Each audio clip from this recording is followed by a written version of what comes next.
Hello മക്കളെ, ശ്രുതി ടീച്ചറാണ് കേട്ടോ. അപ്പോൾ അടിപൊളി വെക്കേഷനൊക്കെ കഴിഞ്ഞ് മക്കളെ സ്കൂളിൽ എത്തിയിരിക്കുകയാണ്. മഴമേഘങ്ങൾ പന്തലിരിക്കുക ഈ മനോഹരമായൊരു കാലാവസ്ഥയിൽ നിങ്ങളുടെ പുതിയ സ്കൂളിൽ അല്ലെങ്കിൽ പുതിയ കൂട്ടുകാരുടെ ഇടയിൽ ടീച്ചേഴ്സിൻ്റെ ഇടയിലേക്ക് എത്തിയിരിക്കുകയാണ് അല്ലേ. അപ്പോൾ പഠനമൊക്കെ തുടങ്ങണം. അതിനു മുൻപ് ഒരുപാട് കാര്യങ്ങൾ ശ്രദ്ധിക്കണമെന്ന് നമ്മളോട് ഗവൺമെൻറ്റും പറയുന്നുണ്ട്. അതിലപ്പുറം നമ്മളും ശ്രദ്ധിക്കേണ്ടതായിട്ടുള്ള കുറച്ച് കാര്യങ്ങളുണ്ട് അല്ലേ. അതിലൊരു കുഞ്ഞു കാര്യമല്ല, വലിയ കാര്യം ഒരു ചെറിയൊരു കഥയിലൂടെ ടീച്ചർ ഇന്ന് പറഞ്ഞു തരട്ടെ. എല്ലാവരും കേൾക്കണം കേട്ടോ. അപ്പോൾ എനിക്കിന്ന് പറയാനുള്ളത്, നിങ്ങൾ ഭൂതപ്പാട്ട് കേട്ടിട്ടുണ്ടോ? ഇടശ്ശേരിയുടെ അതിമനോഹരമായ ഒരു കവിതയാണേ ഭൂതപ്പാട്ട്. അപ്പോൾ ഭൂതപ്പാട്ട് എന്ന് പറയുന്ന കവിതയിൽ പറയുന്നത് ആരെക്കുറിച്ചാണെന്ന് അറിയാമോ? നങ്ങേലി എന്ന് പറയുന്ന ഒരു അമ്മയുണ്ട്. ആ അമ്മയ്ക്ക് ഒരു ഉണ്ണി ഉണ്ടായിരുന്നു. നിങ്ങളെപ്പോലെ മനോഹരമായി ചിരിക്കാൻ അറിയുന്ന, ഒരുപാട് കഥകൾ പറയുന്ന ഒരു ഉണ്ണി. അപ്പോൾ ആ കുഞ്ഞ് സ്കൂളിലേക്ക് പോകാൻ ഒരുങ്ങുന്ന സമയത്ത് നിങ്ങളോട് അമ്മമാർ പറയുന്നത് പോലെ ആ ഉണ്ണിയോടും അമ്മ ഒരുപാട് കാര്യങ്ങളൊക്കെ പറഞ്ഞിട്ടുണ്ട്. ദിവസവും ഈ കുഞ്ഞ് സ്കൂളിൽ പോകും. ഒരു ദിവസം സ്കൂളിലേക്ക് പോയ നങ്ങേലിയുടെ ഉണ്ണി തിരിച്ചു വന്നില്ല. അപ്പോൾ എന്തുണ്ടാവും? അമ്മമാർക്ക് സ്വാഭാവികമായിട്ടും പേടിയുണ്ടാവില്ലേ? നിങ്ങളൊരിത്തിരി നേരം വൈകുന്ന സമയത്ത് അമ്മമാർക്ക് ടെൻഷനല്ലേ? തീർച്ചയായിട്ടും അമ്മമാർക്ക് നല്ല ടെൻഷനായിരിക്കും.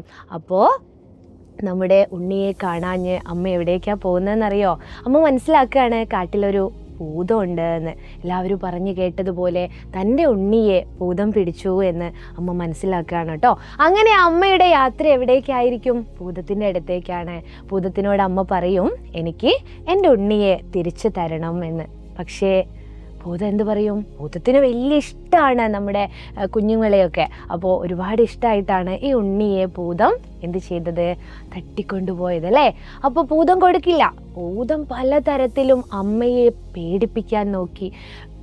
പേമാരിയായിട്ടും കൊടുങ്കാറ്റായിട്ടും കാട്ടുതീയായിട്ടും എന്ന് വേണ്ട എല്ലാ രീതിയിലും നമ്മുടെ നങ്ങേലി എന്ന അമ്മയെ ആ ഭൂതം പേടിപ്പിച്ച് ഓടിക്കാൻ നോക്കി. പക്ഷെ അമ്മ ഓടുവോ?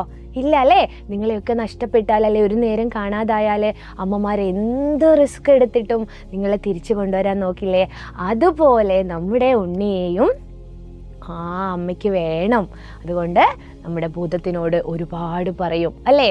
അപ്പോൾ ഓരോന്നിനെയും അമ്മ പേടിച്ചില്ല. പക്ഷേ എന്ത് ചെയ്തില്ല? ഭൂതം വീണ്ടും പലതരത്തിലുള്ള വിദ്യകളും കാണിച്ചു കൊണ്ടിരിക്കുകയാണ്. ഒടുവിൽ തൻ്റെ കണ്ണുകൾ ചൂഴ്ന്നിട്ട് ആർക്ക് കൊടുക്കുകയാണ്? ഭൂതത്തിന് കൊടുക്കുകയാണ് കേട്ടോ. അപ്പോൾ ഭൂതം മനസ്സിലാക്കുന്നു, കണ്ണില്ലല്ലോ, അപ്പോൾ ഇനി ഒരു ആർട്ടിഫിഷ്യലായിട്ട്, കൃത്രിമമായിട്ട് ഞാനൊരു ഉണ്ണിയെ ഉണ്ടാക്കിയിട്ട് അമ്മയുടെ മുന്നിൽ വെച്ച് കൊടുക്കട്ടെ എന്ന്. അങ്ങനെ കൃത്രിമമായിട്ടൊരു ഉണ്ണിയെ അമ്മയുടെ മുന്നിൽ വെച്ച് കൊടുക്കുകയാണ്. ആ സമയത്ത് അമ്മ ഇങ്ങനെ തപ്പി നോക്കൂലേ. അപ്പോൾ അമ്മയ്ക്ക് മനസ്സിലാവും ഇത് തൻ്റെ ഉണ്ണിയല്ല എന്ന്. നിങ്ങളെയൊക്കെ നഷ്ടപ്പെട്ടാൽ നിങ്ങളുടെ ഓരോ ചലനവും അതുപോലെ തന്നെ അമ്മയ്ക്കൊന്ന് തൊട്ട് നോക്കിയാൽ മനസ്സിലാവുന്ന കാര്യമുള്ളൂ ഇത് എൻ്റെ ഉണ്ണിയാണോ അല്ലയോ എന്നത്. കണ്ണില്ലാത്തതൊന്നും അവിടെ ഒരു പ്രശ്നേ അല്ല.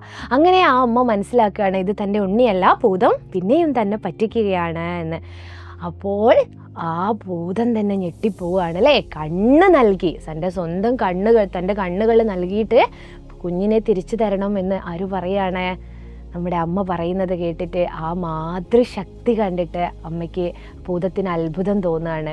അപ്പോൾ അങ്ങനെയുള്ള അമ്മയെ പിന്നെയും പറ്റിക്കുന്നത് മോശമാണ് എന്നൊക്കെ ഭൂതത്തിന് അറിയാം അല്ലേ. വീണ്ടും ഒരു ശ്രമം നടത്തി നോക്കിയതായിരുന്നു കൃത്രിമ ഉണ്ണിയെ നൽകിക്കൊണ്ട്. പക്ഷേ അമ്മ കണ്ടുപിടിച്ചു ഇത് തൻ്റെ ഉണ്ണിയല്ല എന്ന് അമ്മ ഉറപ്പിച്ച് പറയുകയാണ്. അപ്പോൾ ഭൂതം അവിടെ തോറ്റു. സ്വന്തം ഉണ്ണിയെ അമ്മയ്ക്ക് തിരിച്ചു കൊടുത്തു.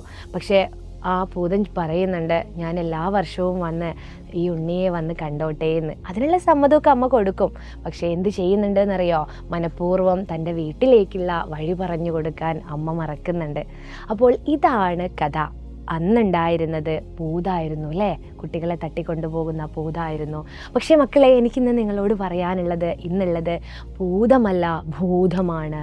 ലഹരി എന്ന ഭൂതം, അതുപോലെ മറ്റു പല ചതിക്കുഴികളും ഒരുക്കിക്കൊണ്ട് ചുറ്റും അല്ലേ നമ്മളെ കാത്തിരിക്കുന്ന ഒരുപാട് കണ്ണുകളുണ്ട്. നമ്മൾ അതിൽ നിന്നെല്ലാം എന്ത് ചെയ്യണം? മാറി നടക്കണം.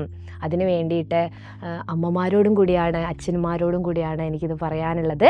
നിങ്ങളുടെ മക്കളെ നങ്ങേലിമാരെ പോലെ നിങ്ങൾ എന്ത് ചെയ്യണം? ചേർത്ത് പിടിക്കണം. എന്തും വീട്ടിൽ വന്ന് തുറന്നു പറയാനുള്ള ഒരു സാഹചര്യം ഒരു വീട്ടിൽ നിങ്ങൾ ഒരുക്കി കഴിഞ്ഞാൽ നിങ്ങളുടെ മക്കളെ ഒരു ഭൂതവും എന്ത് ചെയ്യില്ല, തട്ടിക്കൊണ്ടു പോവില്ല. അപ്പോൾ ആ മക്കൾ നമ്മുടെ സ്നേഹത്തിൻ്റെ തണലിൽ വളരും, ഒരു ലഹരിക്കും അവർ അടിമപ്പെടില്ല എന്നാണ് ടീച്ചർക്ക് പറയാനുള്ളത്. അപ്പോൾ ഇതുപോലുള്ള കുഞ്ഞു കുഞ്ഞു കാര്യങ്ങളും കഥകളും ആയിട്ട് ടീച്ചർ വരാം. അതുവരേക്കും ടാറ്റാ.